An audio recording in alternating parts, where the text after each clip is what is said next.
Regresamos con esta última unidad de orientaciones generales para, de alguna forma, elaborar nuestro trabajo terapéutico educativo pensando en la familia. Estoy aquí con una pequeña lesión muscular, así que tenemos este look un poco extraño, ¿no? Y vamos a la diapositiva número 5, que dice lo siguiente. Básicamente tenemos que, en la 5 tenemos que ver una especie de evaluación complementaria. ¿En qué sentido? Cuando trabajamos con una familia ya hicimos los diagnósticos, pasamos las pruebas, los profesores hicieron alguna evaluación también diagnóstica, los psicopedagogos, psicólogos, en fin, pero para el trabajo específico que es importante. Primero tenemos una lista, se le pregunta a los papás, a las familias, cuáles son las preferencias de los niños, cuáles son los estímulos que les prefieren las personas, las situaciones, los objetos, alimentos, actividades, qué es lo que les gustan hacer, los estímulos que les tienen, ¿cierto? Las autoestimulaciones que de alguna manera los calman, los relajan. Por otra parte, cuáles son los rechazos que ellos tienen, cuáles son los estímulos que nos gustan, los alimentos, personas, situaciones, actividades. ¿Por qué? Porque las preferencias nos van a dar la vía de entrada, las preferencias nos sirven para estimular, para motivar. Si el niño gusta de autos, por ejemplo, vamos a enseñar colores, letras, tamaño, una serie de conceptos con las cosas que le gustan. Mi hijo, por ejemplo, él tiene mucha autoestimulación y le gusta saltar. Él aprendió las letras, las vocales, los números saltando, los colores. Entonces, tú te vas adaptando un poco y vas tomando, ¿cierto?, lo que él quiere. En nuestro primer libro de autismo, mi hijo nos habla, enunciamos un principio que nosotros llamamos principio de negociación, que es súper simple. Lo que al niño le gusta se hace con nuestra regla o de acuerdo a nuestro objetivo, y lo que nosotros queremos hacer lo hacemos con los temas que son de interés del niño. Tan simple como eso. Entonces, estos estímulos sirven de refuerzo, sirven para hacer asociaciones, por ejemplo, en las nuevas formas del modelo comportamental o conductista.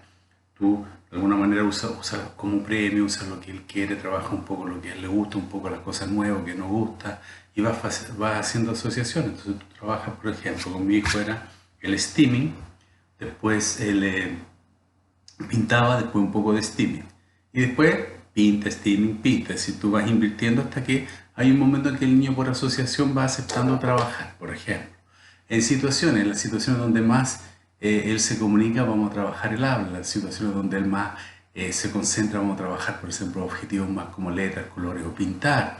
Los objetos que él más gusta sirven para introducir conceptos como número, color, forma, tamaño, ¿cierto? Los alimentos que a él le gustan sirven para comunicar, para pedir, para hablar sí y no, para interactuar. En fin, entonces tenemos que ser bastante flexibles. Cuanto más flexibles nosotros somos, más flexibilidad podemos colocar en la terapia. Y eso también en casa, por ejemplo, usar las habilidades o las actividades que más le gustan al niño para que la familia trabaje con él, para que sienta que consigue trabajar con él.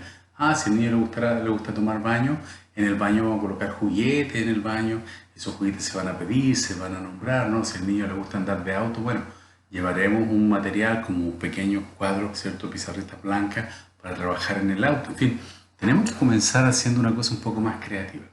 Los rechazos, por otra parte, tenemos dos consideraciones. La primera, evitar los estímulos que son desagradables en cuanto mientras que el niño no tiene una desensibilización y una integración sensorial más adecuada, porque son básicamente situaciones muy estresantes, ¿sí? En nuestro canal de video Pipo TV, por ejemplo, tenemos algunos vídeos sobre cuáles son las causas de estrés en los niños con autismo, de birra, en fin, y una de las causas es el exceso de estímulo o el estímulo desagradable. Entonces vamos a rechazar o vamos a reordenar, por ejemplo, en la escuela. Si al niño no le gusta comer, no comerá las cosas que no le gustan. Si él está saludable, si el pediatra te dice que está en buen peso, no se preocupen. Por otra parte, muchos de estos niños son hipotónicos, son hiperlaxos. Entonces, si ellos comen a las 11 de la tarde, por ejemplo, a la 1 no van a tener hambre y no van a comer con el resto. Entonces, tenemos que entender bien la mecánica de ese niño. También, objetos que no le gustan, yo tengo, o estímulos. Tengo muchos niños que no les gusta la campana, la llamada o el timbre de la escuela y fijan muy ansiosos, que es muy ansiosos cuando suena el timbre para el recreo, por ejemplo. Entonces hay que tener mucho cuidado con eso. Actividad, hay niños que son hipotónicos y no les gusta tomar el lápiz o no recortan bien, entonces tú los vas a hacer pintar con material más simple, con una mano, con brochas, con con lápiz más grueso, o simplemente en lugar de pintar los haces colar o colar con masiña. Entonces los haces pegar cosas, en fin. ¿Por qué? Porque hay que ir de forma gradual, tanto en la terapia como en la inclusión escolar, colocando las actividades.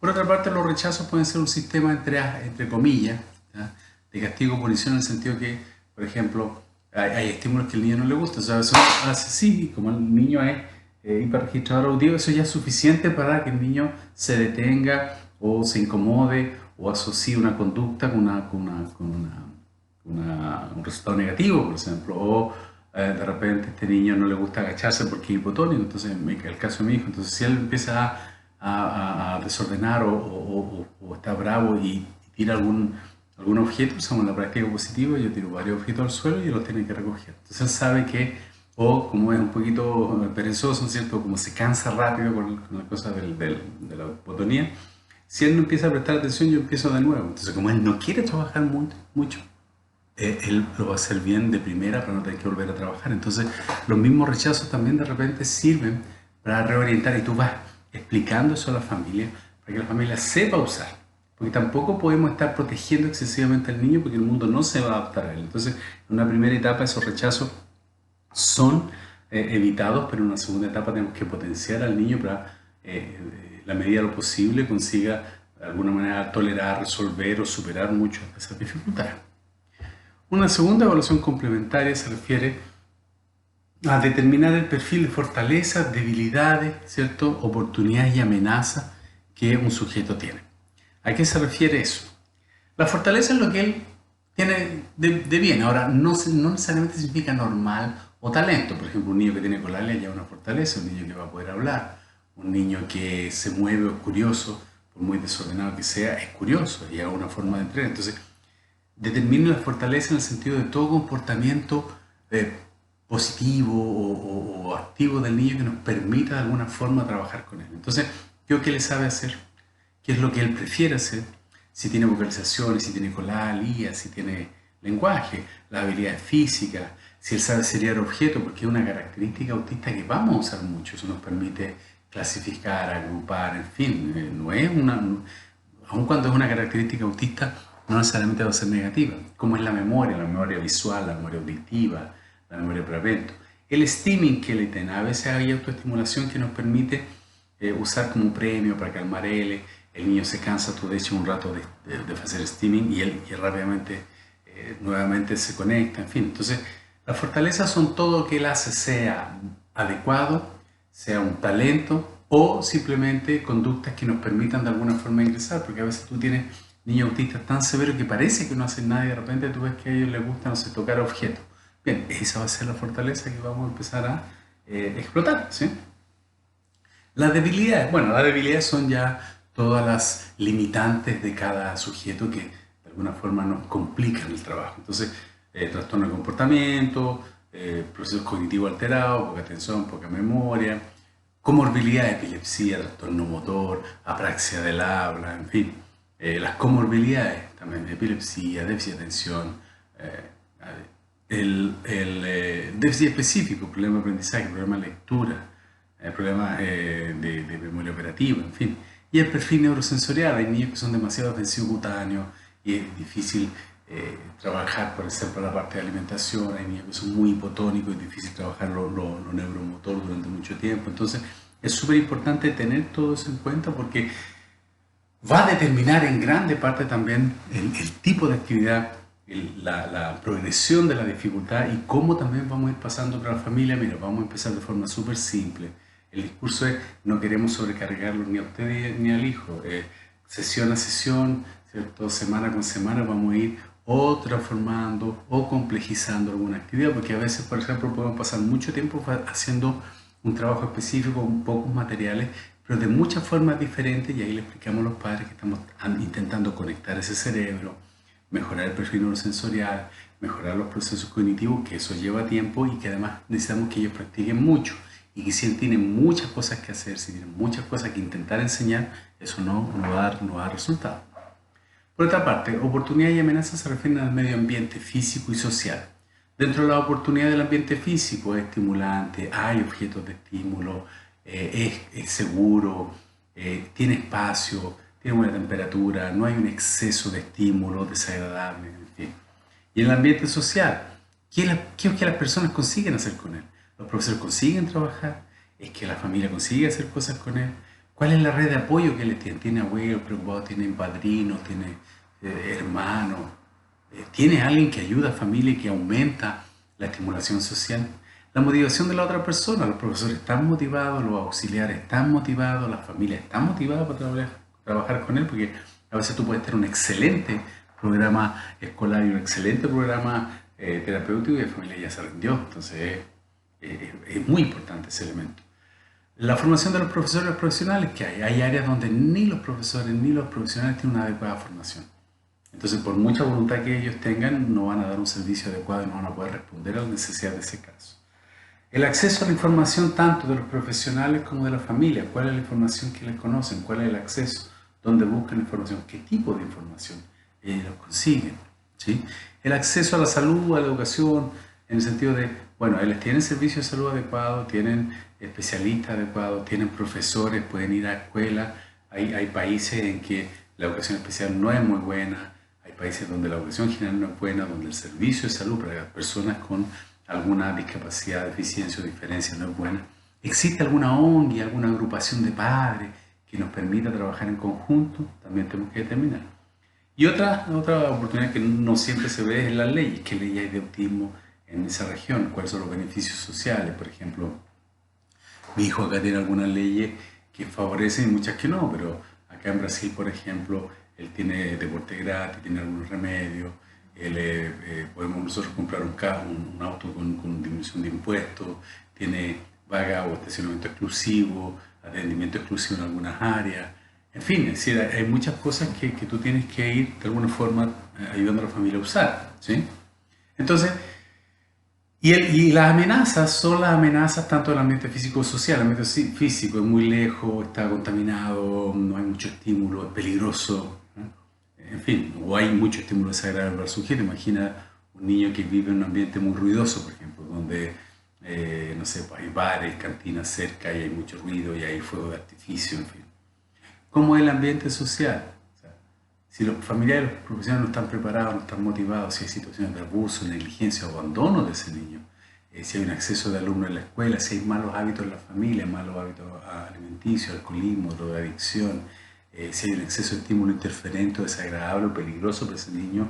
Por ejemplo, un niño que está comiendo mal es una situación de amenaza porque interfiere con la salud, interfiere con el aspecto emocional, interfiere con los procesos cognitivos. Un niño que no tiene una buena calidad de sueño porque hay problemas en la casa, un niño que no tiene hábitos, que la familia no se preocupa en colocar límites, obviamente que es una amenaza para el desarrollo psicosocial del niño, de la familia, incluso de los profesionales. Porque no hemos hablado en este curso, pero los profesionales que trabajan con personas con autismo, sobre todo moderado y severo, tienen también mucha tendencia a la depresión, ansiedad y burnout. Entonces es súper importante entender que no es suficiente con tener de alguna forma claro los objetivos. Mira, yo creo que este niño desarrolla la parte sintáctica, semántica, fonológica, pragmática, grafomotora. También yo tengo que saber, a ver, ¿qué fortalezas voy a usar? ¿Cuáles son las debilidades que puedo transformar en fortaleza o que puedo corregir? ¿Cuáles son las oportunidades del medio ambiente que tengo que aprovechar? ¿Cómo disminuir amenazas? Porque a veces, si yo aumento las oportunidades y disminuyo las amenazas del sujeto, el ambiente va a colaborar mejor y va a producir cambios que la terapia por sí sola y el aspecto educativo por sí solo no van a cambiar. Entonces, este es un análisis que parece así absurdo, pero es tremendamente útil cuando tú intentas comprender primero el cuadro y cuando intentas hacer una programación educativa o terapéutica viable. Porque lo que es fundamental, sea cognitivo, constructivista, conductista, tu planificación tiene que ser viable. ¿Y eso qué significa? Que son objetivos que podemos cumplir, objetivos que podemos medir. Y muchas de esas cosas están determinadas por estos factores que acabamos de señalar. La siguiente, la número 7, vemos que, por ejemplo, los principales aportes o apoyos psicológicos para la familia, si vemos las pesquisas o las investigaciones que cuentan con evidencia, Aparentemente, de acuerdo a lo que se revisa, las mayores evidencias están en el uso del apoyo psicológico, tanto individual como familiar, a través de técnicas como la cognitivo-comportamental, donde hay corrección de pensamiento errado, donde hay una serie de prácticas de registro, de análisis de las creencias erradas, de las emociones erradas, donde hay mucha práctica de actividades para corregir, de sistemas de tarjetas para recordar, no pensar estupidez, en fin, lo que ustedes quieran. Y hay una serie de trabajos psicológicos súper importantes en la terapia cognitivo-comportamental, ¿sí? Pero como esto es básicamente para terapeutas y profesores no psicólogos, ¿cuál es el asunto? Hay mucha literatura, yo les voy a dar un par de artículos también como bibliografía para el curso, pero tiene un soporte bastante interesante, no es un 100%, pero tiene bastante experiencias que parecen de alguna forma entregar evidencia de la utilidad de la terapia cognitivo-comportamental en el manejo de la ansiedad, de la depresión y de la corrección de los pensamientos que se llaman errados, ¿cierto?, en relación a un fenómeno, que en este caso es lo que es el autismo, lo que es la terapia, lo que es mi rol como padre o madre de una crianza con autismo. La ACT, la terapia de aceptación y compromiso, que de alguna manera también está orientada a desarrollar cambios en las conductas de los padres para comprender y se comportar de una forma diferente entre ellos y con el niño. Y está con una serie de ejercicios de reflexión y de análisis, pero no desde la perspectiva psicoanalítica, que puede demorar años, sino que estas intentan siempre ser terapias breves, porque además la familia no tiene ni tiempo ni energía para hacer cosas que duran decenas de años y que honestamente no tienen mayor evidencia clínica que la respalde. Pueden tener mucha fama, pero los estudios basados en la evidencia no los apoyan. Ahora, técnicas de mindfulness han sido utilizadas dentro de terapia cognitivo-comportamental con cierto éxito en familias, pero depende también del nivel cognitivo, emocional y la flexibilidad de la persona. Técnicas de meditación, de control de la ansiedad, de biorretroalimentación en algunos casos han sido útiles, pero no para cambiar al niño, sino que para cambiar lo que los padres sienten. Entonces ahí también hay un problema. Existe una gran cantidad de trabajo psicológico donde los resultados no son no son lo esperado o no son lo suficientemente impactantes. ¿Por qué? Porque están direccionados a lo que los padres sienten. Pero se olvidan de que lo que tenemos que ayudar es que los padres consigan no solo sentir de otra forma, no solo ver de otra forma la realidad, sino que saber qué hacer con ese hijo o esa hija diferente. Eso es lo que va a cambiar y eso es lo que va a transformar la visión de los padres, no solo lo que ellos sienten. La persona va a sentir diferente en la medida que consigue actuar de forma diferente con su hijo. Es como muchas veces como hacer no sé, una clase de café, de todo lo que es el café, de la historia del café, y después cuando tú pruebas el café, no te gusta o tú nunca vas a probar café. O sea, es súper importante entender que esta técnica, bastante conceptuada, con bastante buenos resultados, no van a ser lo suficientemente eficientes si además la familia no tiene un entrenamiento específico para resolver la problemática de su hijo. ¿Okay? Es súper importante y por eso tenemos que trabajar en conjunto los psicólogos que van a trabajar con la familia este aspecto, con los terapeutas y con los educadores que están trabajando con el sujeto con autismo. En la número 8, ¿cierto? Vamos